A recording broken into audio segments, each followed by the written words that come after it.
नमस्कार प्यारे मित्रों, स्वागत है आपका फिर से आपके अपने YouTube चैनल श्री राम अध्ययन मंत्रा में।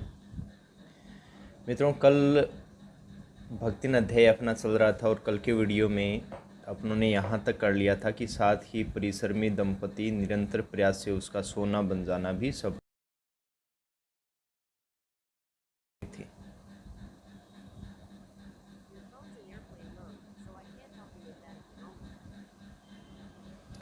अच्छा, उसके पश्चात हुआ यूँ था कि भक्तिन थी, अच्छी घर में रहती थी और अपने पिता की इकलौती संतान भी थी। पति के द्वारा बड़ा प्रेम भी मिलता था।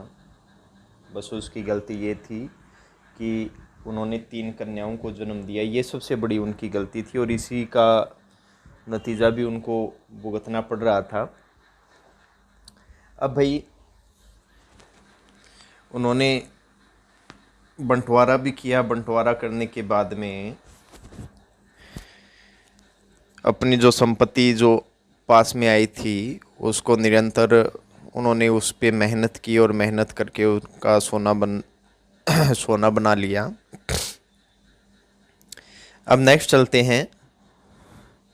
धूमधाम से बड़ी लड़की का विवाह करने के उपरांत पति ने घरौंदे, यहाँ घरौंदे का अर्थ हो जाएगा कच्ची मिट्टी के घर, जो बचपन में अपने खेलते थे ना भाई। कच्ची मिट्टी मिट्टी आ जाती थी, बलुई मिट्टी, फिर उसको गीला करके उसके घर बनाते थे, मंदिर बनाते थे। तो यहाँ ये हो जाएगा घरौंदे मतलब कच्ची मिट्टी के घर। तो पति ने घरौंदे से खेलती हुई 2 कन्याओं और कच्ची गृहस्थी का भार 29 वर्ष की, ये 29 वर्ष। अब ये याद रख लेना कि भक्तिन के पति का देहांत कब, भक्तिन की कौन सी आयु में हुआ, तो 29 वर्ष की आयु में हुआ। पत्नी को छोड़कर संसार से विदा ली। जब वह मरा तब उसकी अवस्था 36 वर्ष से कुछ अधिक रही होगी। तो उसके पति की आयु कितने वर्ष रही होगी? 36 वर्ष से अधिक रही होगी। पर पत्नी आज उसे बुढ़ऊ कहकर स्मरण करती है, उसका कारण भी है। तो एक प्रश्न ये भी बनता है कि उसकी पत्नी अपने पति को, या कह सकते हैं कि भक्तिन अपने पति को क्या कहकर स्मरण करती थी? तो बुढ़ऊ, जैसे अपने कह देते हैं करो बुढ़िया। तो भक्तिन सोचती है कि जब वह बूढ़ी हो गई तब क्या परमात्मा के यहाँ वह भी न बुढ़ा गए होंगे? अतः उन्होंने बुढ़ऊ न कहना उनका घोर अपमान है। भाई धीरे धीरे अब उम्र बीतती चली जा रही थी। अब भक्तिन 50 वर्ष की हो गई, 51 वर्ष की हो गई। तब वो यही सोचती थी कि जब भाई मैं बूढ़ी हो गई हूँ तो वो भी ऊपर बूढ़े हो गए, तो बुढ़ऊ कहना बहुत ज़रूरी है। अगर बुढ़ऊ नहीं कहूँगी तो वो अपमान, उनका अपमान हो जाएगा। ठीक है मित्रों, आगे चलते हैं। हाँ, तो भक्तिन के हरे भरे खेत, मोटी ताजी गाय भैंस और फलों से लदे पेड़ देखकर जेठ जिठोतों, जेठ तो आप जान गए होंगे, और जिठोतों का मतलब जेठ के बेटे, के मुँह में पानी भर आना भी स्वाभाविक था। इन सब की प्राप्ति तो तभी संभव थी जब भयऊ, भयऊ का अर्थ जानते हो क्या साथियों क्या होता है? भयऊ का अर्थ होता है छोटे भाई की बहू। भयऊ क्या हो जाएगा? छोटे भाई की बहू दूसरा घर कर लेती। पर जन्म से खोटी भक्तिन इनके चकमे में आई ही नहीं, मतलब इनकी चतुराई में नहीं आई। उसने क्रोध से पांव पटक पटक कर आंगन को कंपायमान करते हुए कहा, हम कुकरी बिलारी न होएं, हमार मन पुसाई तो हम दूसरा के जाव नाही तो तुम्हार पचे की छाती पे हो रहा बुझम्ब और राज करब समझू रहो। तो ये देशज भाषा हो गई। जहाँ जिस वातावरण में ये कथानक तैयार हुआ था उसकी वहाँ की ये देशज भाषा है, या कह सकते हैं ये पूर्वी हिंदी के अंतर्गत आ जाती है। और इसका अर्थ क्या हो जाएगा कि हम कुकरी मतलब कुत्ती, बिलारी मतलब बिल्ली, न होए मतलब नहीं है, कि हम कोई कुत्ती बिल्ली नहीं है। हमारा मन पुसाई तो मतलब हमारे मन में आया तो हम दूसरा के जाब मतलब दूसरा विवाह कर लेंगी, ना ही त तुम्हार, अगर दूसरा विवाह नहीं करूँगी तो तुम्हारी पची मतलब तुम्हारे लोगों की छाती पे हो जाएगा हो रहा बुझो। हो रहा जानते हो? अपने राजस्थानी भाषा में होड़ा जिसे कहते हैं, कच्चा जैसे चना होता है ना, चने की घुघरी होती है, उसको जब गर्म आंच पे सेक लिया जाता है तो वो हो रहा होता है। और राज करब, मैं तुम्हारी छाती पे क्या करूँगी, जो चना है उसको भूनूंगी और तुम्हारी छाती पे क्या करूँगी, राज करूँगी। ये बात आपको समझ लेनी चाहिए। फिर नेक्स्ट क्या है, उसने ससुर, अजिया ससुर। अजिया ससुर का मतलब क्या होता है, पति का दादा। अजिया ससुर का मतलब क्या हो जाएगा, पति का दादा। और जाने कई पीढ़ियों के ससुरगणों की उपार्जित जगह जमीन में से सुई की नोक बराबर भी देने की उदारता नहीं दिखाई। उपार्जित मतलब ली गई जमीन, उनके द्वारा इकट्ठी की गई जमीन। इसके अतिरिक्त गुरु से कान फूंकवा लिए, कंठी बांध ली और पति के नाम पर घी से चिकने केसों को समर्पित कर अपने कभी न टलने की घोषणा कर दी कि भाई सीधी सीधी सी बात है, देख लो मैं अपने जो बाल है वो भी अपने पति पे समर्पित करती हूँ, कंठी माला पहनती हूँ और ऊपर से कान फूंकवा ली, और इसका मतलब यही है कि मैं आपको कुछ भी नहीं देने वाली हूँ। नेक्स्ट क्या है, भविष्य में भी संपत्ति सुरक्षित रखने के लिए उसने छोटी लड़कियों के हाथ पे लेकर उन्हें ससुराल पहुंचाया और पति के चुने हुए बड़े दामाद को घर जमाई बनाकर रखा। इस प्रकार उसके जीवन का तीसरा परिच्छेद आरंभ हुआ। भक्तिन का दुर्भाग्य भी उससे कम हटी नहीं था। इसी से किशोर से युवती होते ही बड़ी लड़की भी विधवा हो गई। अच्छा, भक्तिन ने ये सोचा था कि भाई ठीक है, मेरा पति नहीं रहा, अब 3 लड़कियां, बड़ी बड़ी लड़की है, अब उसके पति को क्या कर लूँगी, घर जमाई बना लूँगी ताकि ये लोग मेरी ज़मीन जायदाद हड़प न कर सके। अब किस्मत भी इतनी ख़राब थी कि उसकी बेटी का जो पति था वो भी क्या हो गया, मृत्यु के पास चला गया और वो भी क्या हो गई, विधवा हो गई। भयऊ से पार न पा सकने वाले, भयऊ मतलब छोटे भाई की बहू से पार न पा सकने वाले जेठों और काकी को परास्त करने के लिए कटिबद्ध जेठेतों ने आशा की एक किरण देख पाई। विधवा बहन के गठबंधन के लिए बड़ा जेठोत अपने तीतर लड़ाने वाले साले को बुला लाया। तीतर लड़ाना, ये मुहावरे का अर्थ क्या हो जाएगा, इधर उधर डोलना, इधर उधर की आंकना, या नैन मटक के करते फिरते रहना। ठीक है, क्योंकि उसका हो जाने पर सब कुछ उन्हीं के अधिकार में रहता। भक्तिन की लड़की भी माँ से कम समझदार नहीं थी, इसी से अपने वर को नापसंद कर दिया। अच्छा, उसके जेठोत क्या चाहते थे कि भैया अपने साले को ले आए, उसके साथ विवाह हो जाएगा तो सारा कुछ अपना हो जाएगा। लेकिन भक्तिन की बेटी भी बहुत चतुर थी। उसने क्या किया, सीधे सीधे मना कर दिया, जी हम तो विवाह नहीं करेंगे, हमें तो पसंद नहीं है। अब उनकी फिर से वो प्रॉब्लम हो गई कि भई अब ज़मीन जायदाद कैसे हड़पेंगे। बाहर के बहनोई का आना चचेरे भाइयों के लिए सुविधाजनक नहीं था, अतः यह प्रस्ताव जहाँ का तहाँ रह गया। तब वे दोनों माँ बेटी खूब मन लगाकर अपनी संपत्ति की देखभाल करने लगी। और मान ने मान, मैं तेरा मेहमान की कहावत, ये कहावत आई है कि कहावत चरितार्थ करने वाले वर्ग के समर्थक उसे किसी न किसी प्रकार पति की पदवी पर अभिषिक्त करने का उपाय सोचने लगे। मतलब उसका राज्याभिषेक करने की का उपाय पूरी तरीके से सोचने लगे। अब हुआ यूँ कि एक दिन माँ की अनुपस्थिति, माँ कहीं बाहर गई हुई थी, मेवर महाशय ने बेटी की कोठरी में घुसकर भीतर से द्वार बंद कर लिया और उसके समर्थक गांव वालों को बुलाने लगे। युवती ने जब इस डकैत वर की मरम्मत कर कुंडी खोली तब पंच बेचारे समस्या में पड़ गए। तितरबाज युवक कहता था, वह निमंत्रण पाकर भीतर गया और युवती उसके मुख पर अपनी 5 उंगलियों के उभार में इस निमंत्रण के अक्षर पढ़ने का अनुरोध करती थी। अंत में दूध का दूध, पानी का पानी करने के लिए पंचायत बैठी और सबने सिर हिला हिलाकर इस समस्या का मूल कारण कलयुग को स्वीकार किया। अब बताओ, पहले ऐसा ही होता था। अपीलहीन फैसला हुआ, मतलब दूसरी तरफ मतलब भक्तिन और भक्तिन की बेटी की बिल्कुल भी नहीं सुनी गई, और नहीं सुनी गई तो फैसला भी किसके हक में हुआ, उनके जेठेतों और सालों के हक में हुआ।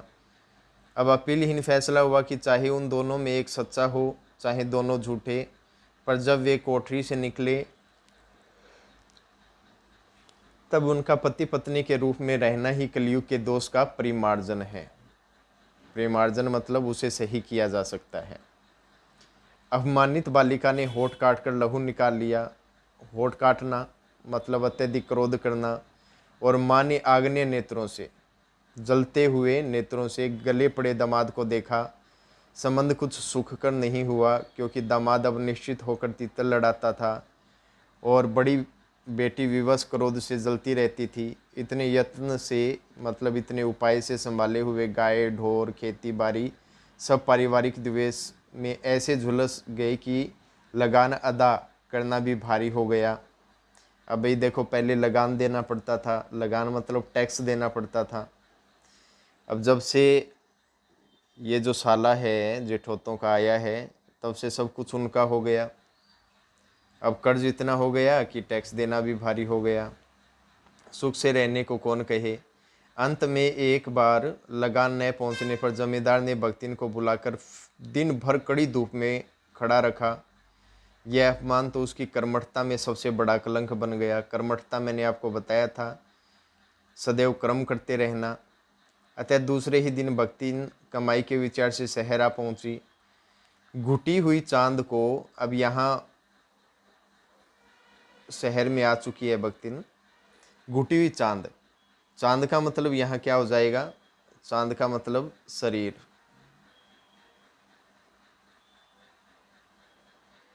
क्या हो जाएगा, शरीर। घुटी हुई चांद को मोटी मैली धोती से ढांके और मानो सब प्रकार की आहट सुनने के लिए कान कपड़े से बाहर निकाले हुए भक्तिन जब मेरे यहाँ सेवक धर्म में दीक्षित हुई, तब उसके जीवन के चौथे संभवतः अंतिम परिच्छेद का अंत हुआ। तो ये चौथा परिच्छेद अब शुरू हो जाएगा, और अत का मतलब शुरुआत, और इसकी इति अभी दूर है, मतलब समाप्ति। भक्तिन की वेशभूषा में गृहस्थ और वैरागी का सम्मिश्रण देखकर मैंने शंका से प्रश्न किया, क्या तुम खाना बनाना जानती हो।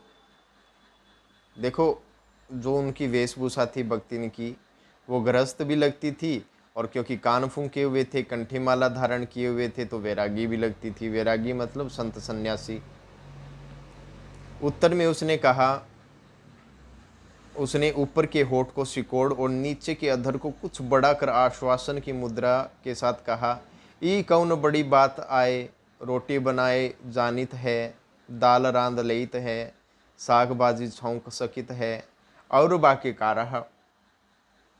रोटी बनाई जानित है मतलब रोटी बनाना जानती हूँ। दाल रांध लेत हूँ मतलब दाल भी बना लेती हूँ। साग भाजी छौंक सकित है मतलब साग भाजी मतलब सब्जी भी क्या कर लेती हूँ, उसमें छुमका लगा सकती हूँ, बनाना जानती हूँ। और बाकी तो कुछ रहा नहीं होगा। दूसरे दिन तड़के ही सिर पर कई लोटे औंधा कर उसने मेरी धुली धोती जल के छिंटों से पवित्र कर पहनी, और पूर्व के अंधकार और मेरी दीवार से फूटते सूर्य और पीपल का 2 लोटे जल से अभिनंदन किया। भाई कहने का मतलब अब भक्तिन महादेवी जी के पास आ गई हैं और उनके पास रहने लग गई है। अब जब भक्तिन को महादेवी काम पे रख लेती हैं, तो सुबह सुबह क्या करती है, वो नहा धो लेती है, और जैसे अपने सूर्य को अर्घ्य देते हैं जल का, तो वो भी क्या करती है, पूर्व दिशा की ओर उगते सूर्य को अर्घ्य देती है। 2 मिनट नाक दबाकर जप करने के उपरांत जब वह कोयले की मोटी रेखा से अपने साम्राज्य की सीमा निश्चित कर चौके में प्रतिष्ठित हुई, मतलब रसोई घर में प्रतिष्ठित हुई, हुआ क्या, उसने कोयले से अपनी सीमा बना ली कि इससे जब मैं खाना बनाऊं, भोजन तैयार करूं, तब इससे अंदर कोई भी नहीं आएगा। तब मैंने समझ लिया कि इस सेवक का साथ टेढ़ी खीर है। टेढ़ी खीर का मतलब बहुत कठिन कार्य होना। फिर मुहावरा है, मतलब मुहावरेदार भाषा का प्रयोग किया गया है। अपने भोजन के संबंध में नितांत मतलब पूरी तरीके से। वीतराग, वीतराग का मतलब होता है वासनाहीन। और अपने क्या करते हैं, समोसों मिल गयो तो खा लियो, कचौरी मिल गई तो खा ली, मतलब जिन्हें सुगंध आई, स्वादगी, मज़ा आ गया, बठे आपत की छोड़ा ही को नहीं। जबकि महादेव वर्मा है, वो थोड़े बीमार रहते हैं, इसलिए भोजन के संबंध में वो पूरी तरीके से क्या है, वासनाहीन है। होने पर भी मैं पाक विद्या का मतलब होता है भोजन बनाने की कला के लिए परिवार में क्या हूँ, प्रख्यात हूँ, प्रसिद्ध हूँ। और कोई भी पाक कुशल मतलब खाना बनाने में, भोजन बनाने में कुशल दूसरे के काम में नुक्ताचीनी का मतलब क्या होता है, कमजोरी निकालना। जैसे अब पत्नी रोटी बना रही है, क्या गोड़ कौन बनी, आ टेढ़ी बन गई, आ फुल्ली को नहीं, ऐसे करके बिना किए रह नहीं सकता।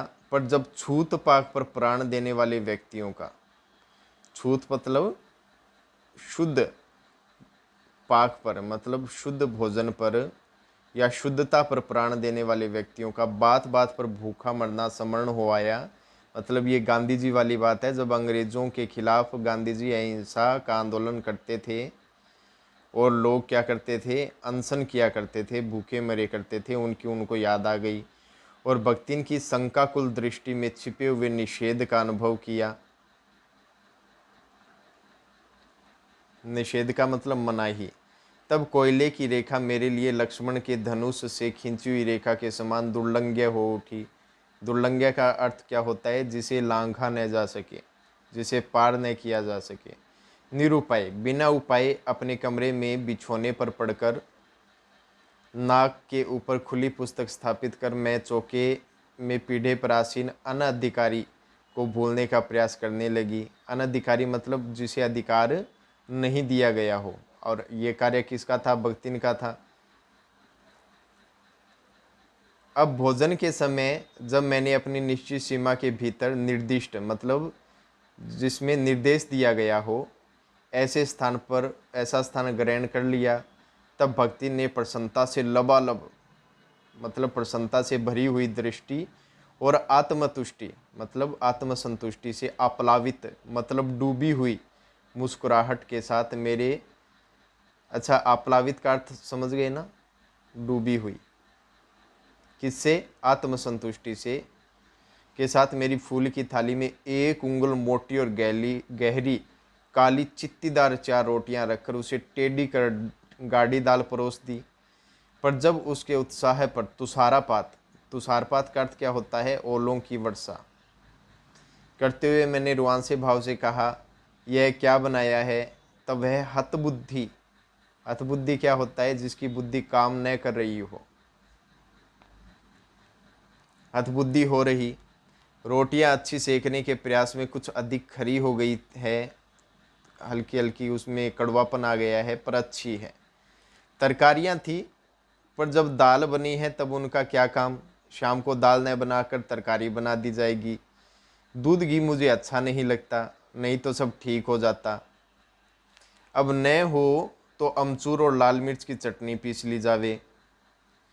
उससे भी काम न चले तो वह गांव से लाई हुई गठरी में से थोड़ा गुड़ दे देंगी। और शहर के लोग क्या कलाबत्तू खाते हैं। भाई अब नुक्ताचीनी कर दी भाई, महादेवी वर्मा ने कही ये क्या रोटी बनाई है, ये दाल क्या है। तब भाई वो भक्तिन है, वो अपने साथ गठरी में गुड़ लेके आई थी, तो शायद वो गुड़ दे देगी उनको। अब आगे की वो क्या है कि और शहर के लोग क्या कलाबत्तू खाते हैं। कलाबत्तू का अर्थ जानते हो क्या होता है।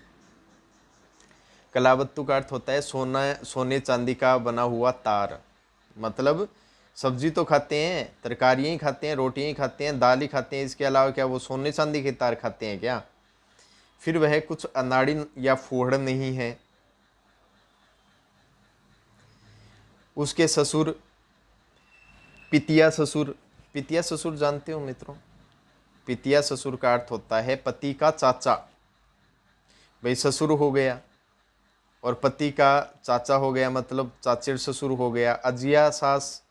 अजिया सास का मतलब पति की दादी। आदि ने उसकी पाक कुशलता के लिए न जाने कितने मौखिक प्रमाण दे डाले हैं।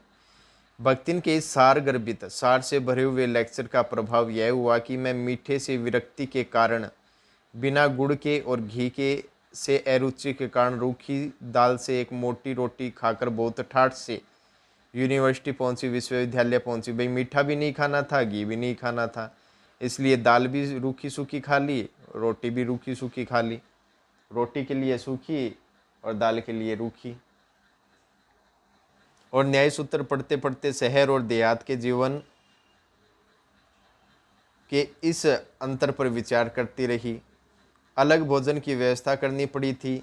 अपने गिरते हुए स्वास्थ्य और परिवार वालों की चिंता निवारण के लिए पर प्रबंध ऐसा हो गया कि उपचार का प्रश्न ही खो गया। इस देहाती वृद्धा ने जीवन की सरलता के प्रति मुझे इतना जागृत कर दिया था कि मैं अपनी असुविधाएं छिपाने लगी। सुविधाओं की चिंता करना तो दूर की बात। मतलब महादेवी जी को उन्होंने एकदम जागृत ऐसे कर दिया कि पहले तो महादेवी जी अपनी सुविधाएं क्या करती थी, बता देती थी कि मुझे ये सुविधाएं चाहिए, लेकिन जब से भक्ति न आई है तो भक्ति ने महादेवी जी को ऐसा कर दिया है कि उनको असुविधाएं होती है वो छिपा लेती हैं, जैसे दाल वाली बात, रोटियां वाली बात।